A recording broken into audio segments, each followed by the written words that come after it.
येतात, काय गोड बंगाल आहे? मला असं वाटतं आपण जर या संदर्भात कोणाच्या मनात शंका असतील तर त्यांनी भेटीचे जर व्हिज्युअल्स पाहिले तर माननीय पंतप्रधानांना आम्ही महात्मा फुले पगडी आणि उपरणं ही भेट दिली आणि त्याचबरोबर राजदंड हातात असलेल्या छत्रपती शिवाजी महाराजांचा एक पुतळा ही भेट दिली. या प्रतीकांकडे जर आपण बघितलं तर शिवशाहू फुले आंबेडकर विचारधारेची ही प्रतीक आहेत. या प्रतीकांना घेऊनच माननीय पंतप्रधानांचा आम्ही या भेटीमध्ये सन्मान सुद्धा केलेला आहे. त्यामुळे या भेटीत इतर कुठल्याही विषयावर चर्चा झालेली नाही.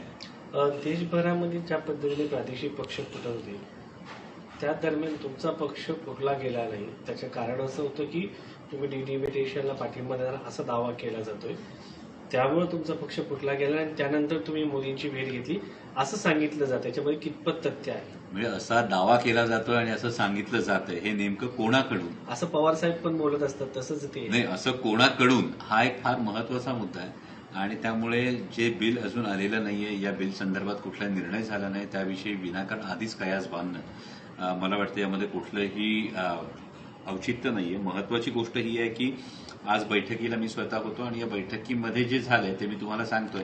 यामध्ये 8ही लोकसभा मतदारसंघांमध्ये जे मुद्दे चर्चिले गेले. आता मी जसं म्हणालो की पुणे नाशिक सेमी हायस्पीड रेल्वेचं काल आंदोलन झालं, काल झालंय ना आंदोलन.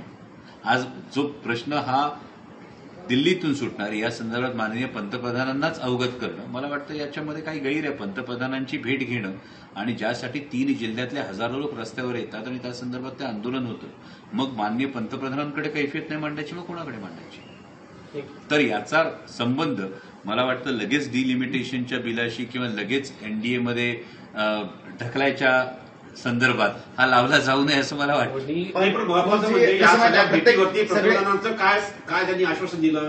पंतप्रधानांनी तुमची चर्चा केली? यामध्ये माननीय पंतप्रधानांनी हे सगळे मुद्दे समजून घेतले. रेल्वेच्या बाबतीत तर पुणे नाशिक रेल्वेचा नेमका मुद्दा काय आहे, जीएमआरटीचे नेमके ऑब्जेक्शन्स काय आहेत आणि अनेक ठिकाणी प्रकल्प होऊ नये म्हणून आंदोलन केलं जातं, परंतु हे आंदोलन प्रकल्प व्हावा यासाठी केलं गेलेलं आहे. याविषयी पंतप्रधानांनी आवर्जून सांगितलं की याची संपूर्ण व्यवस्थित माहिती घेऊन याच्यावर काय आपल्याला तोडगा काढता येईल.